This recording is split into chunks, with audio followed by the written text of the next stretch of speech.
1, 2, 3.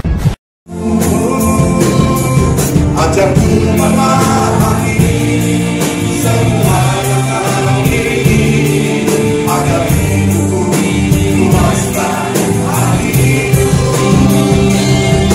Bagimu aku rela sepenuh hati menghamba, serahkan diri dari karyamu.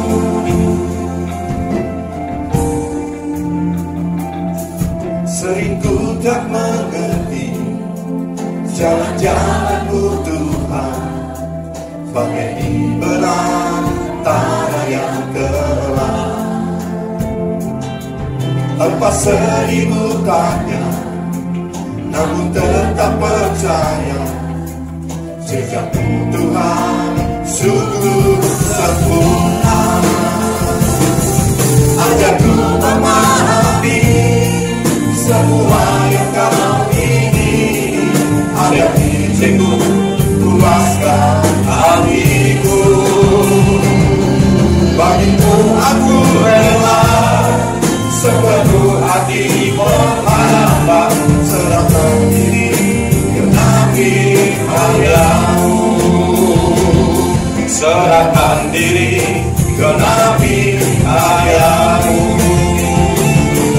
Serahkan diri genapi karyamu. Haleluya, haleluya, haleluya, haleluya, haleluya.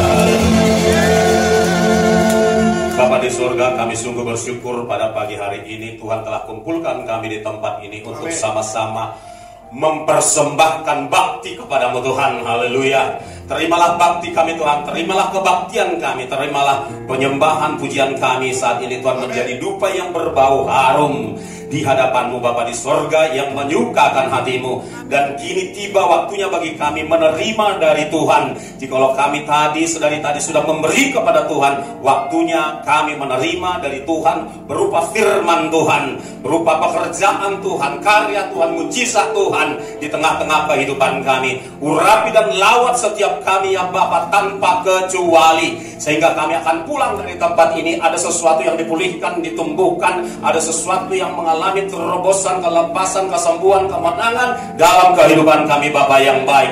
Terima kasih Bapa, urapi hambamu yang menyampaikan firman Tuhan. Ambil alih dia, ambil alih tempat ini, ambil alih mimbar ini, sebab ini tempatmu, ini milikmu. Segala hormat pujian hanya bagi Engkau Bapa di sorga. Haleluya, haleluya. Berfirmanlah Tuhan dengan berlimpah-limpah, karena kami sudah siap menyambutnya, melakukannya, dan meneruskannya kepada sebanyak mungkin orang di generasi kami, di usia kami ini Bapa. Di dalam nama Tuhan Yesus Kristus, kita yang siap menyambut, melakukan firman Tuhan dengan sukacita, kita sama-sama katakan. Bisa lebih semangat katakan. Bisa tepuk tangan yang terbaik bagi Tuhan Yesus yang luar biasa. Haleluya, haleluya. Baik, silakan duduk Bapak Ibu Saudara. Shalom bagi kita semua. Ya, puji Tuhan, terima kasih kembali kami sampaikan kepada Bapak Gembala kita di tempat ini, Bapak Pendeta Ridwan Siahan, dan Ibu serta jemaat yang menyambut kami dengan luar biasa. Puji Tuhan, kalau saat ini saya juga bersama-sama dengan istri saya, Yeni Rosa Siagian, di mana telah berkali-kali saya datang melayani di tempat ini. Dia belum bisa ikut, tapi inilah waktunya dia boleh ikut supaya dia tahu bahwa jemaat di tempat ini keren-keren dan luar biasa. Haleluya, tepuk tangan kita sekali lagi untuk Tuhan. Baik Bapak Ibu Saudara, kita bersyukur kepada Tuhan yang Allah yang memulihkan, ya. Yang setuju katakan amin. Nah, kita saat ini akan masuk pada tema gereja kita, itu pemulihan. Oke, pemulihan. Nah, Bapak Ibu Saudara yang dikasihi oleh Tuhan Yesus Kristus, berbicara tentang pemulihan, Alkitab memberitahu kita bahwa ada dua jenis pemulihan. Yang pertama adalah pemulihan dari segala sesuatunya, dan yang kedua adalah pemulihan bagi kita masing-masing pribadi. Yang sudah menangkap katakan amin. Nah, dua-duanya akan kita pelajari dan dua-duanya menjadi milik kita. Setuju? Baik. Untuk kita Bapak Ibu Saudara dapat lebih mengerti perihal pemulihan ini, baik saya akan mengajak saudara, bertolak dari Bapak Saudara, dari Kisah Rasul 3 ayat 21, di sana ada kata waktu pemulihan segala sesuatu. Inilah yang saya maksudkan saudaraku, sebagai pemulihan, ya, sebagai pemulihan dari segala sesuatu, pemulihan dari, ya, tolong tampilkan ayatnya yang berikutnya. Kita baca sama-sama, Oke, teruskan saja. Oke, 1, 2, 3. Kristus itu harus tinggal di surga sampai waktu pemulihan segala sesuatu, seperti yang difirmankan Allah dengan perantaraan nabinya yang kudus di zaman dahulu. Saya akan baca sekali lagi supaya kita jelas menangkap, ya, dan bertolak dari kebenaran firman Tuhan. Kristus itu harus tinggal di surga sampai waktu, kan begitu ya? Ini supaya jangan misunderstanding, sampai waktu pemulihan segala sesuatu. Nah, yang menjadi fokus kita saat ini supaya kita nangkapnya pas, tidak melenceng, yaitu Yesus harus tinggal di surga sampai waktu. Sampai waktu, ya. Waktu itu kapan? Kan begitu. Kapan waktu pemulihan segala sesuatu? Nah, sampai saat itu Yesus harus ada di surga sampai tiba waktunya kelak. Nah, itu mungkin lebih membantu. Sampai tiba waktunya, dapat waktunya Tuhan kelak untuk memulihkan segala sesuatu seperti yang telah difirmankan oleh Allah dengan perantaraan nabi. Salah satu nabi yang dipakai Tuhan berbicara tentang pemulihan segala sesuatu adalah Nabi Zakaria. Namun kita lihat dulu slide yang berikutnya saudaraku. Ya. Oke, kita lihat.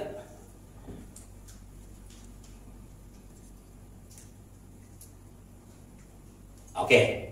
Nah, Kristus itu harus kalau setelah saya menggali, saya menemukan begini. Kristus itu harus diterima baik di dalam King James maupun di dalam bahasa Toba, itu yang dipakai, diterima di sorga, oleh sorga. Ini dia yang penting digarisbawahi, sampai waktu pemulihan, dalam kurung restitusi segala sesuatu. Jadi restitusi ini bukan saja memulihkan, misalnya saya sakit, disembuhkan kembali kepada kesembuhan saya sebelumnya, tidak hanya sebatas seperti itu, tapi restitusi itu kalau bahasa hukumnya itu diganti lagi berlipat kali ganda, kan begitu. Kalau ada satu kasus atau nama saya dicemarkan, saya bisa nuntut sekian miliar contohnya. Jadi bisa melampaui apa yang saya telah kehilangan. Itu artinya restitusi dan pemulihan yang dimaksudkan di dalam Kisah Rasul 3:21 ini adalah yang demikian ini, yaitu restitusi segala sesuatu seperti yang difirmankan Allah dengan perantara nabinya. Kita lihat nabinya, saudaraku, Nabi Zakaria, ya. Di dalam Zakaria, ya, Zakaria 14 ayat 4 hingga 11. Nanti bisa seseorang boleh membacakannya, membantu saya. Oke. Zakaria 14. Bila ada yang sudah menemukan, mohon dibacakan supaya jelas apa kita, pemahaman kita utuh, ya. Itu maksud saya, utuh dulu pemahaman kita dari mana ini munculnya kata pemulihan. Oke, di sini ada berarti. Oke. Pada waktu itu, pada waktu itu kakinya akan berjejak di Bukit Zaitun yang terletak di depan Yerusalem di sebelah timur. Sampai di sini saya mau kasih tahu, nanti setelah kita terangkat dulu, ya begitu. Ya, kita terangkat dulu, rapture. Setelah kita di sana menikmati pernikahan anak domba Allah dengan mempelainya itu gereja yang kudus, maka usai 7 tahun itu terjadilah ini Zakaria 14 ini, kan begitu. Nah, ketika Yesus menginjakkan kakinya di Bukit Zaitun itu, disitulah waktu pemulihan segala sesuatu. Nah, gitu maksudnya. Di situ baru Tuhan pulihkan bumi yang sudah porak-poranda pasca rapture, kan begitu, akan dipulihkan. Kemudian misi gereja dan umat pilihan Allah Israel pun akan dipulihkan, saudara-saudara. Segala sesuatu akan dipulihkan. Apa yang rusak dalam alam semesta, juga dalam kehidupan manusia karena dosa di Taman Eden, kan begitu, sebelum jatuhnya dosa, sebelum manusia jatuh ke dalam dosa, Kejadian 3:15 itu, kan begitu saudaraku. Sebelum itu Allah sudah punya master plan untuk manusia dan untuk alam semesta sebelum dia ciptakan. He already has the master plan. Dia sudah memiliki master plan itu. Tapi karena manusia jatuh dalam dosa, maka manusia pun tercemar, terpisah dari Allah, bumi pun jadi rusak sampai kepada kerusakan nanti pasca rapture.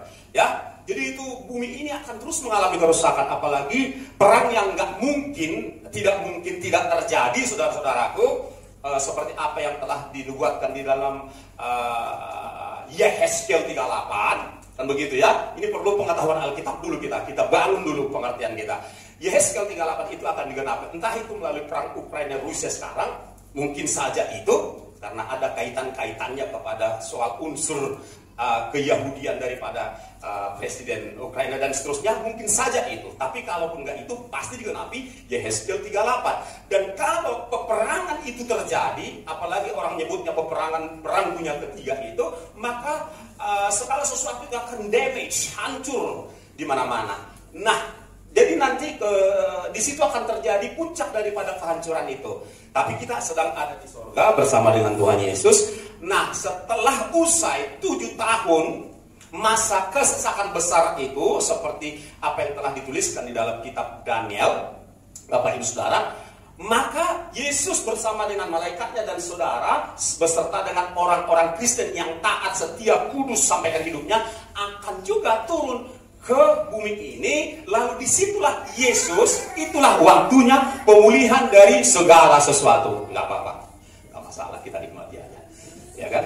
Haleluya. Jadi disitulah waktunya, the timingnya, momentumnya untuk pemulihan segala sesuatu. Ya di situ itu, ya kan? Antikristus sudah dibunuh, Bapak Ibu Saudara. Lalu orang-orang Israel yang diselamatkan Tuhan di satu tempat di padang gurun juga akan dikeluarkan dari sana dan akan kita masuki kerajaan 1000 tahun.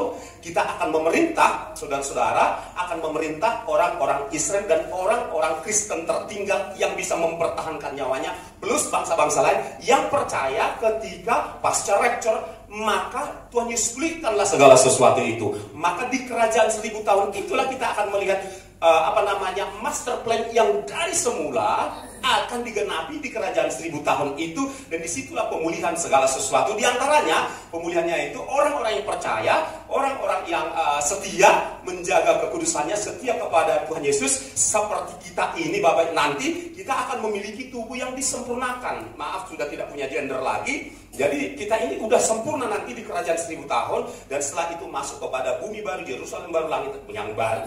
Nah seperti itu garis besarnya. Haleluya. Jadi bersyukurlah bahwa Anda dan saya ada dalam bagian daripada master plan untuk pemulihan itu. Yang setuju katakan amin.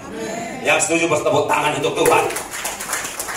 Jadi jelas agenda perjalanan orang percaya kepada Yesus Kristus, jelas agenda kehidupan milik Yesus Kristus, mempelainya Tuhan itu jelas. Katakan jelas. Jelas Bapak Ibu Saudara. Nah, itulah pengharapan kita. Itu pemulihan dari segala sesuatunya. Nah, sekarang kita akan lihat pemulihan dari kita pribadi, lepas pribadi. Coba kita lihat slides berikutnya. Oke. Teruskan, lewatkan ayat ini semua. Kita akan masuk ke slides berikutnya.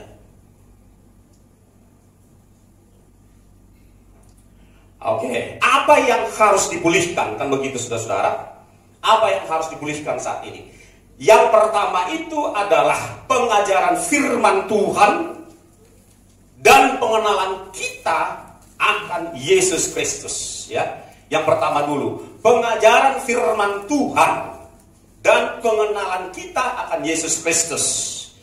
Kedua, apa yang harus dipulihkan Bapak Ibu Saudara? Yaitu pemulihan paradigma dan mindset kita.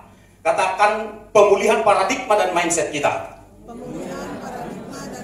Ini penting saudara-saudara, supaya ketika kita pernah mengalami apa yang disebut dengan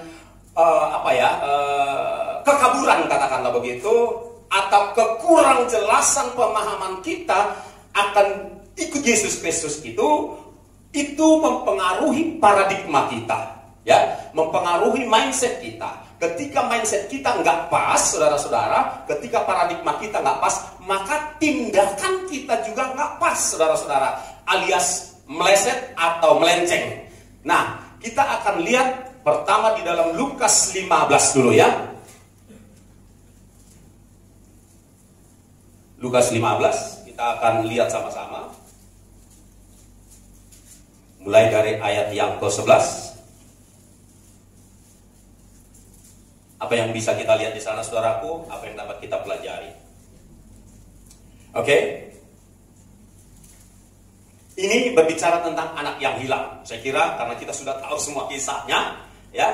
Tapi nggak apa-apa. Saya akan baca mulai dari ayat 5, ayat 11 secara cepat saja. Ada seorang mempunyai 2 anak laki-laki, kata yang bungsu kepadanya, "Bapa, berikanlah kepadaku bagian harta milik." Saya kira nggak apa-apa, saudara sudah pernah dengar kisah ini. Jadi kisah ini berbicara tentang saudara dan saya. Jadi orang yang disebutkan di dalam perumpamaan Tuhan Yesus ini itu nggak ada di dalam perumpamaan. Yang ada itu kita. Kita ini, katakan kita ini. Jadi kitalah ini yang sebenarnya, saudara-saudaraku, adalah anak yang terhilang, ya kan? Saya juga anak yang terhilang.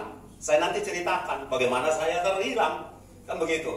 Sebagai anak terhilang, kemudian Tuhan Yesus menginsafkan kita melalui rohnya, sehingga saudara dan saya datang lagi kepada Tuhan, menyadari diri kita berdosa, minta ampun kepada Tuhan. Lalu saudara-saudara, kita undang Yesus masuk dalam kehidupan kita menjadi Tuhan dan juru selamat pribadi.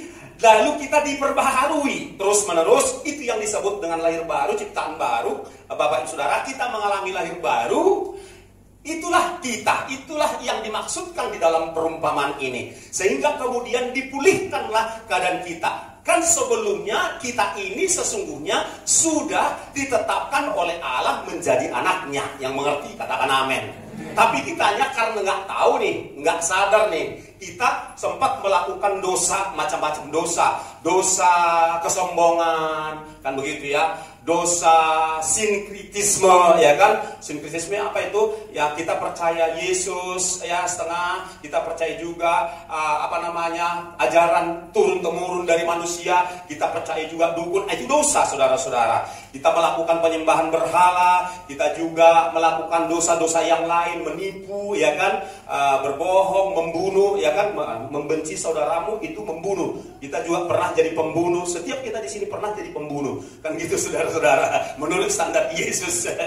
Banyak dosa yang telah kita lakukan sadar tidak sadar sebelumnya, tapi ketika Roh Kudus tolong kita, ketika kita masih dalam keadaan berdosa, Roh Kudus sapa kita di sana, ingatkan kita supaya kita kembali kepada Bapa. Maka setiap kita ada di tempat ini karena kita diinsafkan oleh Roh Kudus dan kita kembali sudah berada di dalam Bapa. Yang mengerti katakan amin. Saya bagikan pengalaman saya. Saya adalah anak yang terhilang dan saya mengalami pemulihan. Sejak saya tamat dari Fakultas Hukum USU Medan, saya merantau ke Jakarta, sempat di Kalimantan, Bapak Ibu Saudara, kembali lagi ke Jakarta. Lalu di Jakarta saya bisa tetap bertahan hidup sementara terus mencari kerja menjadi pegawai negeri karena saya sarjana hukum agraria dan seterusnya. Jadi saya berharap saya bisa menjadi pejabat di pemerintahan dan seterusnya. Nah, waktu di Jakarta, Bapak Ibu Saudara, saya hidup foya-foya seperti yang diceritakan di dalam Lukas 15 ini. Saya hidup foya-foya karena saya puji Tuhan ada bakat gampang bersahabat. Jadi saya punya teman di Jakarta banyak orang-orang yang orang-orang berada, kan begitu, pengusaha, kan begitu. Jadi saya kalau untuk menikmati foya-foya, dunia kehidupan malam itu, dugem, clubbing itu, kerap kali saya tidak harus keluar uang karena teman-teman saya selalu mendahului membayar kalau kami masuk diskotik, kalau kami masuk pub, kalau kami masuk tempat-tempat hiburan seperti itu. Nah, jadi itulah kehidupan saya di Jakarta dari tahun 90-91, Bapak Ibu Saudara yang dikasih oleh Tuhan. 2 tahun saya mengalami kehidupan itu. Jadi kalau tiba malam minggu contohnya, pertama yang kami kunjungi adalah Jaya Pub, kan begitu, di Jalan Tamrin sana. Jadi ada gedung Jaya di sana, di situ ada pub yang cukup terkenal, Bapak Ibu Saudara, dan di situ kadang-kadang diskotik, buat saudara yang pernah di Jakarta tahu itu kan, tanah diskotik yang punya itu teman saya, ya, nggak usah saya sebut namanya, tapi dia suami dari seorang aktivis Batam. Memang agamanya tidak seperti kita. Jadi itu yang punya, jadi saya bebas masuk, yang lain harus bayar 300.000 tapi saya bebas masuk. Membuat saya bangga juga, di belakang saya ada artis S Lacuba gitu kan, pengen kenal juga tapi saya sok cuek kan gitu kan, jaga gengsi. Nah begitulah dia dengan teman-temannya yang berambut rasta itu kan, saya pun sini dengan teman-teman cowok, ya kan, kawan-kawan ya, geng-geng saya lah begitu ya, jadi begitu. Dan itu saya bangga, saya bisa di sini juga gitu kan, lagi-lagi jebakan Batman. Dan gitu. Habis itu nanti udah jam 3 kan, itu dia tutup jam 3, tanggung pulang ke rumah. Lalu kami lanjutkan ke satu tempat diskotik lagi di Blok M, namanya Tambora. Dengan cara nanti endorse kan gitu ya. Lalu di situ pun itulah yang saya nikmati terus selama 2 tahun. Tapi suatu kali Bapak Ibu Saudara, saya jumpa orang Yahudi bilang gini sama saya, setelah saya temani dia keliling kota Jakarta untuk berbagai kebutuhan dia, gitu kan. Tapi dia bilang begini, Jogi, jangan habiskan waktumu sampai masa tua di tempat ini. Waktu dia bilang gitu, saya nggak senang kan begitu kan. Lalu ketika dia udah pulang ke negerinya, saya tetap melakukan hal-hal itu. Saya tetap mengunjungi tempat-tempat hiburan malam di Jakarta, saudara-saudara. Tapi anehnya, tiap kali saya masuk ke tempat itu, pasca diucapkannya itu, saya kok bisa dengar kayak loudspeaker gede itu mengiang, menggema suara yang sama itu ketika tiap kali saya masuk ke tempat itu. Tapi saya coba lagi. Tapi ketika saya coba lagi, rasanya saya udah mulai tidak berdaya, Bapak Ibu Saudara. Sampai tiba suatu saat di kafenya teman saya di Jalan Jaksa, dekat Kebon Siri sana, saudara-saudara. Saya satu malam minggu saya nyanyi, spontan keluar dari mulut saya, mengapa harus ku alami hidup yang saudara-saudara yang usia 40 tahun ke atas pasti pernah dengar lagu ini, saudara-saudara. Ku tahu diriku ini tak pernah ingat berbakti, Tuhan yang maha kuasa besar dari segalanya. Suatu saat kan ku temukan masaku untuk berbakti. Nyanyi, nangis saya, saudara-saudara, ya, nangis. Puji Tuhan, Roh Kudus ingatkan saya di mana saya sedang melakukan apa yang dilakukan oleh anak yang terhilang itu, foya-foya, menghabiskan waktu, menghabiskan uang, menghabiskan segala sesuatunya. Terpujilah Tuhan, Tuhan ingatkan saya untuk berbakti. Wah, besok saya harus berbakti nih di HKBP Setiabudi Jalan Sudirman. Tapi ketika pulang ke rumah, teman saya bilang di Kebun Jeruk, ayo ke Kebun Jeruk ada apa? Itu saya lelehan. Wah, udah tau lah kalau udah acara gitu kan. Lalu saya ambil posisi jurtul. Karena itu udah dapat duit. Kalau pemain kan duitnya habis. Saya ambil posisi itu sampai pagi. Pulang ke rumah nggak mungkin lagi. Saya tinggal di Tanah Abang waktu itu. Nggak mungkin lagi ke gereja pagi itu. Akhirnya udahlah gereja sore aja, Bapak Ibu Saudara. Tapi jam 12 saya terbangun, masuk ke kamar mandi. Kamar mandi bau oleh pakaian yang sudah 3 hari saya rendam. Saya cuci kurang lebih mungkin ada setengah jam. Saya mulai gerah, keringat, lalu maaf kata saya mulai kayak ada ingus. Jadi mohon maaf, saya buang ingus ini, Bapak Ibu Saudara. Saya paksa keluar, bocor, muncrat darah. Ketika darah muncrat, saya coba tahan, nggak berhenti, sudah. Inilah waktunya saya mati. Lalu karena saya ketakutan, Bapak Ibu Saudara, saya tinggalkan kamar mandi, lalu saya keluar sambil merangkak pegang dinding. Saya katakan, Tuhan, jikalau Engkau masih bisa hidupkan aku akan sungguh-sungguh serius ikut Engkau. Itulah nazar saya. Lalu singkat cerita, saya dibawa oleh ketua RT kami ke rumah sakit Cikini. Di Cikini Tuhan tunjukkan rupa-rupa pemandangan di depan mata saya. Pemandangan tersebut adalah setiap hari kami pasti dapat kabar si Andi kemarin yang cuci darah sudah check out duluan. begitu. Lalu besok si Anu sudah permisi duluan. Besoknya lagi si Anu sudah begitulah. Tiap hari berita yang kami dengar, yang saya dengar, tiap hari ada yang pergi. Lalu klimaksnya saudara-saudara, saat hari keberapa saya lupa, saya bangun sekitar jam 11 pagi gitu ya, mau hendak makan siang. Saya lihat orang sebelah saya sudah dibungkus kain kafan. Udah dibungkus, ini kepalanya, ini kaki. Ini nggak mau aku tidur sejajar dengan mayat. Saya buka. Makin klimaks lah shock terapi itu, Bapak Ibu Saudara.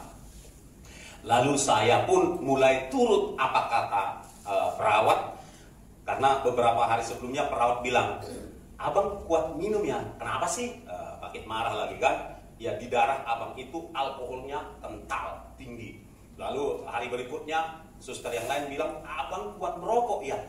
Kenapa sih? Bolak-balik agak-agak marah gitu saudara-saudara. Di dalam darahnya itu nikotinnya tinggi. Jadi kenapa rumahnya? Ya nggak apa-apa kalau abang masih ingin hidup, berhenti. Nah, jadi saya sejak itu bertobat lah dari itu semua Bapak Ibu Saudara. Karena puji Tuhan, Tuhan tunjukkan pemandangan di depan mata saya. Saudara berhenti dari rokok, dari alkohol, dari segala bentuk judi. Kebanggaan lain, jebakan main bagi saya waktu itu kalau kami main biliar itu di tempat juara biliar Indonesia, di situ kami main seperti itu dan seterusnya dan seterusnya. Jadi puji Tuhan, berhentilah semua rokok, alkohol, clubbing segala macam, bahkan kedukun. Nah, jadi waktu pulang ke Medan tahun 91 saya pulang ke Medan, Tuhan ingatkan ada jimat di dompet saya sendiri lupa, sudah bertahun-tahun ada jimat di dompet saya, itu bertahun 91. Waktu itu yang mengingatkan saya ini adalah firman Tuhan yang mengatakan kalau mau anggur baru harus kirbat baru, karena kalau anggur baru dimasukkan ke kirbat lama, kirbatnya rusak. Saya dapat pengertian akan hal itu, berarti saya harus diperbarui, saudara-saudara. Jadi puji Tuhan, dari sejak itulah saya kembali kepada Tuhan. Dan waktu itu saya mengikuti ibadah di CCA di Medan. Waktu itu di gedung Golden, bukan yang di Majestiknya, tapi di Goldennya, perjamuan kudus. Waktu perjamuan kudus, ketika lagu salibnya selama mulia, dosaku disucikan oleh darah Yesus. Berulang-ulang mata saya mulai berkaca-kaca, tapi dasar sombong ya kan, laki-laki nggak boleh nangis. Saya ginikan mata saya supaya maksud saya air matanya tertuang kembali ke dalam, nggak bisa. Kesombongan saya rontok oleh kasih Tuhan Yesus. Keangkuhan saya hancur lebur oleh kasih Tuhan. Gak bisa, kau harus menikmati kasihku, kata Tuhan. Sementara perjamuan dijalankan, saya melihat Pak Pendeta yang memimpin perjamuan itu bagaikan Bapa yang ada di dalam Lukas 15 ini menyambut anaknya yang sudah 30-an tahun compang-camping, foya-foya di luar sana, sekarang ada di rumah Bapa. Lalu saya berpikir, kok baik sekali Tuhan ini mau menyambut saya kembali di rumahnya ini. Dan semua pula jemaat ini, ada 1000-an mungkin jemaat itu, kok ikut menyambut saya yang sudah kotor, yang sudah cemar ini. Maka makin tak tertahankan saya lah. Tangisan saya mulailah keluar. Kok makin menjadi-jadi sampai gak bisa lagi guys.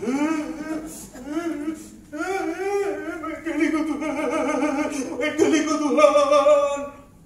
Air mata keluar dan cairan lain pun keluar, Bapak Ibu Saudara. Saya lap begitu rupa. Dan saya rasa suara saya itu kedengaran itu paling tidak 15 kursi kiri kanan muka belakang. Wow, dalam hati saya. Jadi disitulah saya mengalami mujizat kasih dari Tuhan Yesus. Mujizat kasih ya saudara-saudara.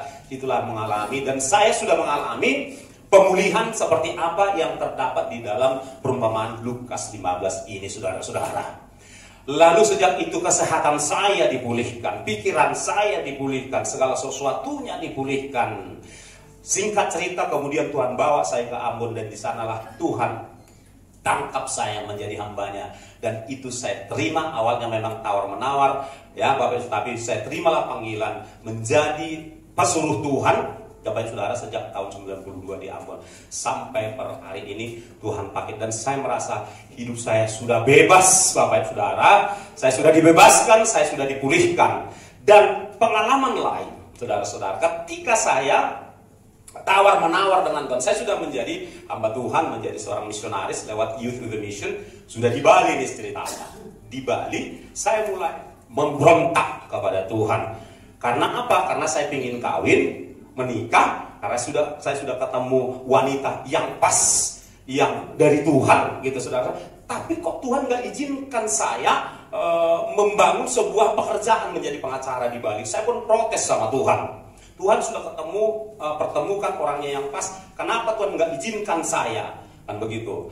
Lalu saya marah kepada Tuhan. Tuhan izinkan saya dapat SH, S1. Kalau Tuhan nggak izinkan saya menggunakan ini, karena saya sudah sempat mengunjungi beberapa kantor pengacara di saya supaya saya boleh magang dan seterusnya. Tapi kemudian Tuhan rasanya tidak mengizinkan saya. Lalu saya marah sama Tuhan, saya ambil dari koper saya kasihkan begini ijazah itu kepada Tuhan. Buat Tuhan aja ini kalau begitu. Sekarang tunjukkan apa sih maunya Tuhan. Tiba jam 3 pagi, tanggal 5 Maret 94, Bapak Ibu Saudara, saya dapat mimpi, mendapat penglihatan bola bumi yang hanya diisi oleh peta Indonesia, dan yang jelas hanya Indonesia bagian barat. Nah, saya akan potong sebagian ceritanya. Ternyata Tuhan panggil saya ke Indonesia bagian barat. Awalnya di Jawa Barat, dan sekarang sungguh-sungguh Indonesia bagian barat, yaitu daerah kita ini. Dari sejak tahun 2000 sampai sekarang, Tuhanlah yang tempatkan saya di Indonesia bagian barat ini untuk menjadi berkat kecil buat pekerjaan Tuhan yang besar di Sumatera Utara ini lewat caranya. Yang ingin saya ceritakan adalah sebelum saya ke sini, Tuhan sudah ganti, sudah pulihkan. Bukan lagi S1 dikasihnya, Tuhan kasih saya S2. Jadi tahun 2000 saya selesaikan S2, yang bayar semuanya Tuhan. Kan begitu Bapak Saudara. Lalu saya baru sadar, oh iya, apa yang saya pernah tinggalkan karena mengikuti Yesus, dia ganti 2 kali lipat. Dan biaya itu dia pakai seorang orang terkaya di Indonesia dalam 90 orang terkaya di Indonesia, Bapak ini masuk di situ. Itulah yang dia pakai untuk membiayai saya. Dan sampai sekarang hubungan kami Tuhan buat baik, bagus dengan Bapak ini. Jadi puji Tuhan Bapak sudah sampai hari ini pun Bapak itu masih tolong kami, masih dukung kami dalam pelayanan ini. Jadi pemulihan ini, tema pemulihan ini, saya sadar bahwa saya pun mengalaminya Bapak Ibu Saudara. Kalau saya mengalaminya, saya terlalu yakin setiap kita pun akan mengalami pemulihan itu. Yang setuju tepuk tangan untuk Tuhan. Kita lihat slide berikutnya. Saudaraku. Tolong tampilkan. Oke. Nah, ini tentang pemulihan pengajaran ya. Saudara bisa ingat saja atau catat saja Mika 4 ayat 1 sampai 2. Terus berikutnya coba kata Yesus pada nah ini dia. Kalau ini kita harus sama-sama baca Bapak Ibu Saudara. Kita baca sama-sama dari Lukas 18 1 2 3. Kata Yesus kepada mereka, Aku berkata kepadamu, sesungguhnya setiap orang yang karena kerajaan Allah meninggalkan rumahnya, istrinya atau saudaranya, orang tuanya atau anak-anaknya, ayat 30 1 2 3, akan menerima kembali lipat ganda pada masa ini juga, dan pada zaman yang akan datang ia akan menerima hidup yang kekal. Bapak Ibu Saudaraku, perhatikan ayat 30, akan menerima kembali lipat ganda.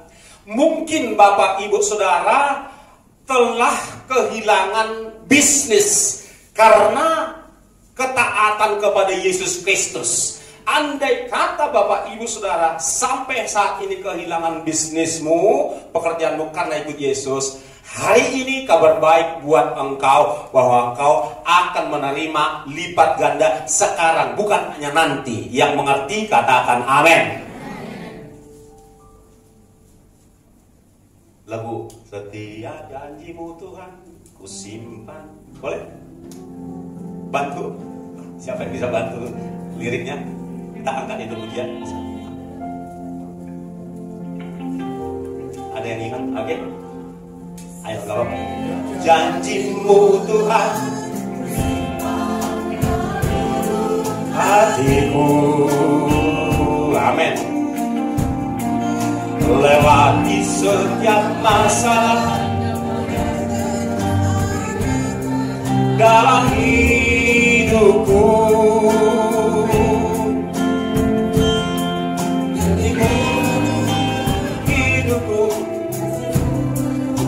Langkahku waktu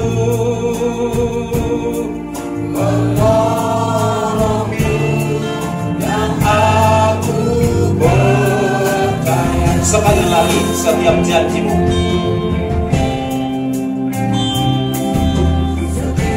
janjimu Tuhan, makasih. Bang, dalam hidup simpan janji Tuhan, saudara. Simpan janjinya, amin. Lewati setiap masalah, tetes air mata dalam hidupku. Janjimu menopang hidupku, kasihmu menuntun langkahku dalam setiap waktu. Katakan penolongku, haleluya, yang aku percaya.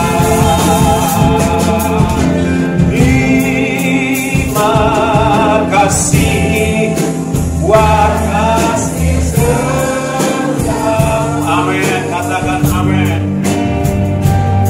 Penyertaanmu sempurna, janjimu tak pernah terlambat menolongku.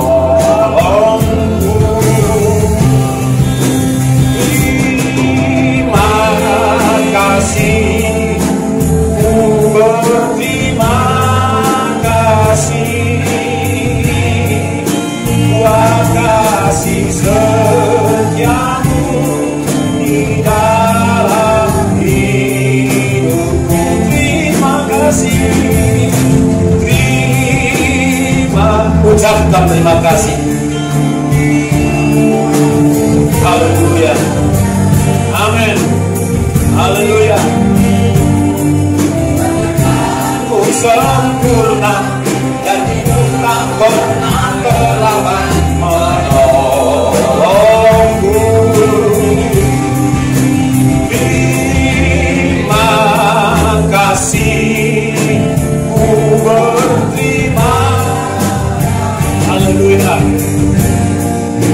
Buat kasih setiamu di dalam hidupku. Buat kasih setiamu di dalam hidupku.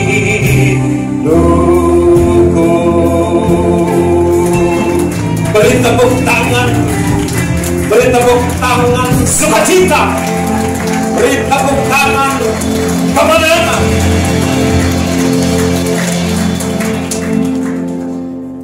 Saudaraku yang dikasihi oleh Tuhan Yesus Kristus, setiap kita pernah menjadi anak yang terhilang. Jangan larut, jangan larut menghukum dirimu sendiri. Jangan larut menangisi nasib. Jangan larut meragukan Tuhan. Jangan larut kecewa. Mungkin sampai per hari ini engkau merasa, mana janji Tuhan? Kok permohonanku nomor 1, 2, 3 dan seterusnya belum terkabulkan. Saudara, tetap percaya. Tidak kebetulan engkau hari ini mendengarkan firman Tuhan ini. Maksud Tuhan adalah mengingatkan engkau bahwa Tuhan tidak lupa. Saya ulangi sekali lagi, mengingatkan saudara bahwa Tuhan tidak lupa memulihkan hidupmu. Amin. Yang percaya katakan amin. Dan jangan pernah hapus file dokumen janji Tuhan dari hatimu. Tetap simpan janji demi janji Tuhan di dalam hatimu. Sebab kalau engkau sendiri lupa dan melupakannya, apa yang saudara mau tagih dari Tuhan? Oleh sebab itu tetaplah simpan janji Tuhan dalam hati saudara. Di dalam Yohanes 15, Tuhan Yesus berkata, tinggallah di dalam aku, tinggallah di dalam Yesus. Jangan pernah tinggal di tempat lain. Haleluya. Dan firmanku tinggal di dalammu. Firman Tuhan terdiri dari janjinya juga perintah. Kan begitu saudaraku. Firman Tuhan itu terdiri dari janji-janjinya dan perintahnya. Dua-duanya harus kita simpan dalam hati. Dua-duanya harus kita percayai dan kita lakukan. Maka tiba waktu Tuhan, momentumnya Tuhan, timingnya Tuhan akan mengerjakan janjinya di dalam hidup saudara. Yuk kita percayai bahwa Tuhan Yesus adalah Tuhan yang gak mungkin ingkar janji. Yang membuat janji Tuhan tawar dari hati kita adalah fakta, persoalan kenyataan hidup. Yang membuat janji Tuhan itu tawar dan kabur dari hati kita adalah nilai-nilai dari dunia ini.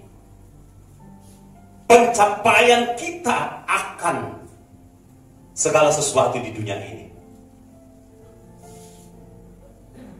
Mari Bapak Ibu Saudara, jangan tergerus oleh pencapaian konsep dunia. Konsep dunia bilang apa rupanya? Engkau harus memiliki barang-barang yang branded, baru engkau berharga. Engkau harus menjadi pegawai negeri. Engkau harus menjadi pengusaha sukses, baru kau berharga. Kalau enggak itu, kalau kau enggak punya deposito sekian M, kalau kau belum punya mobil yang harga sekian, kau belum dianggap. Itu konsep dunia.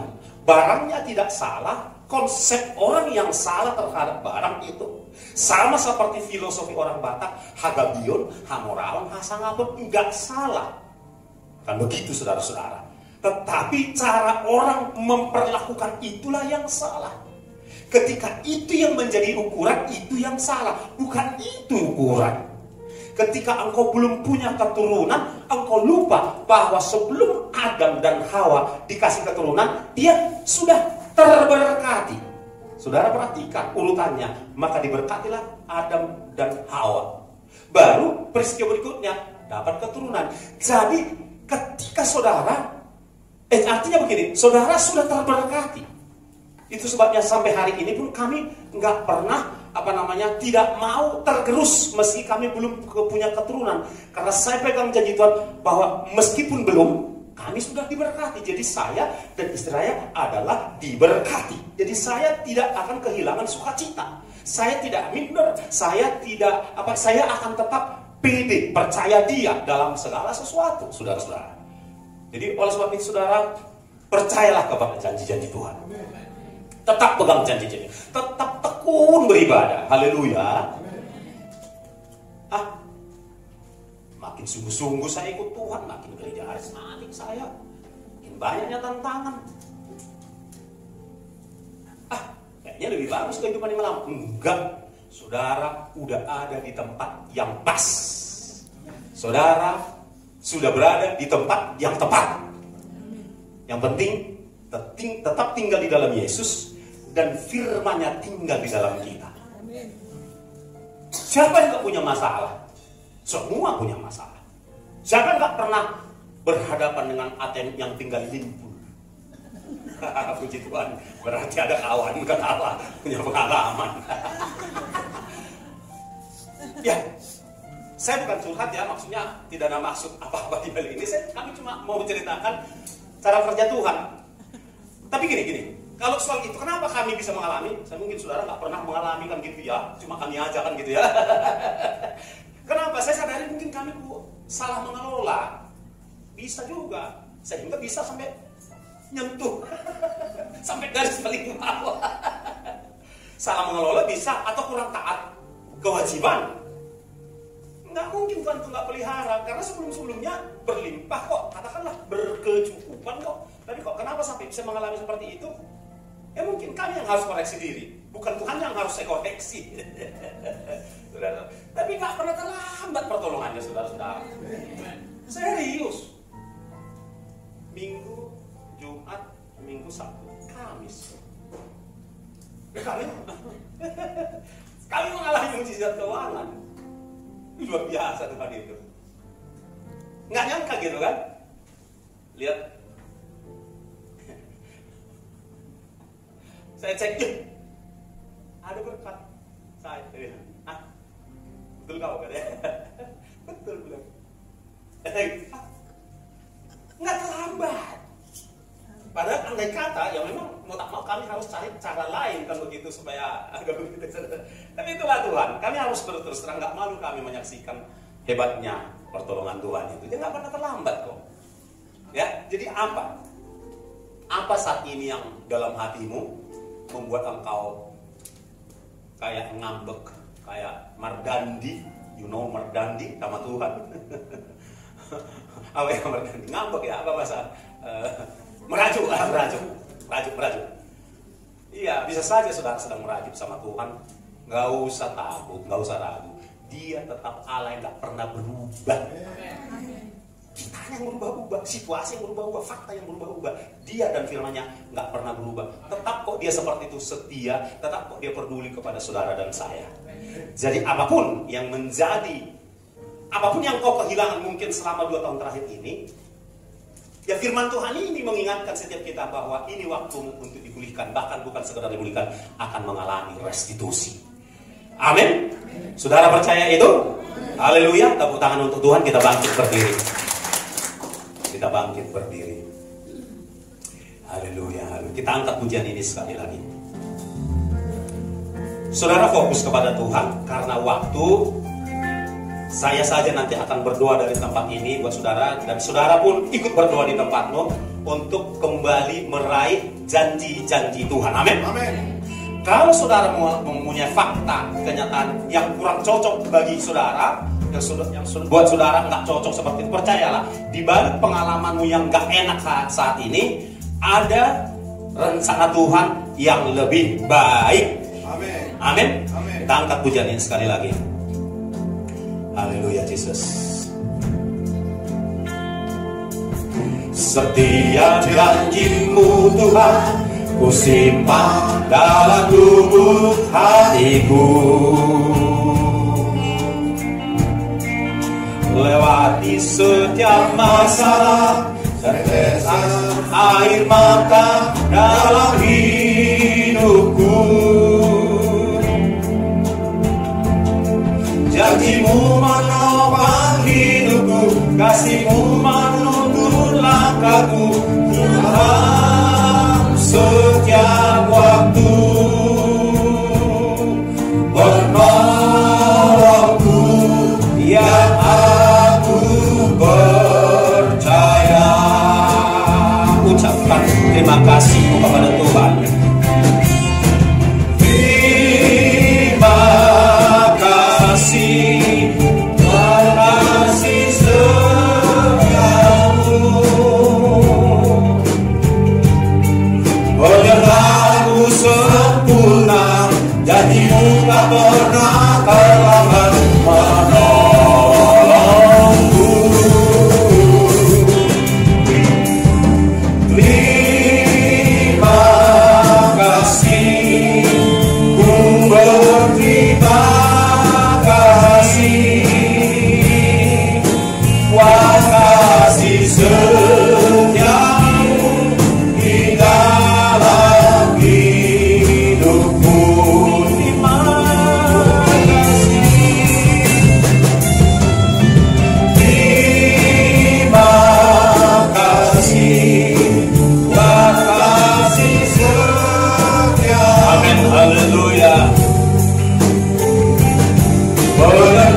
sempurna, janji-Mu tak pernah terlambat menolongku.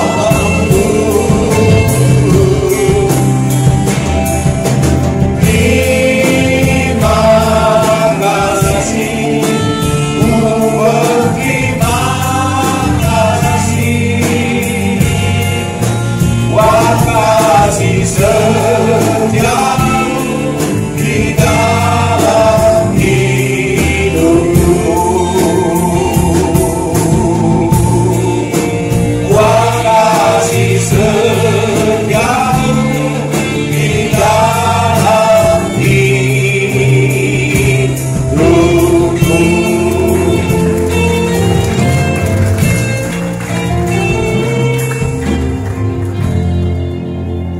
Bawa firman Tuhan yang kau dengar hari ini, simpan dalam hatimu.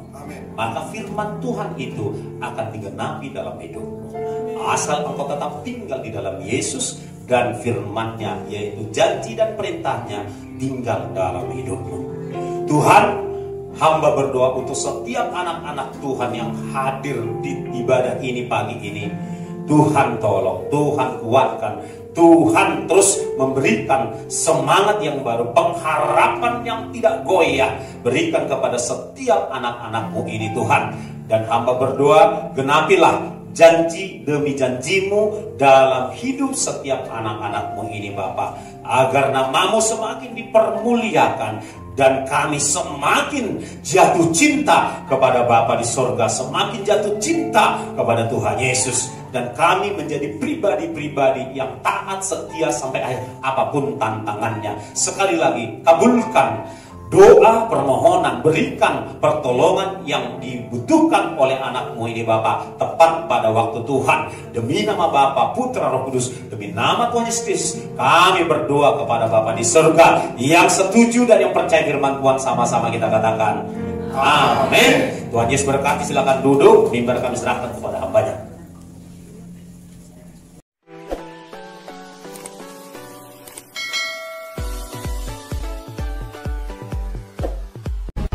One, two, three.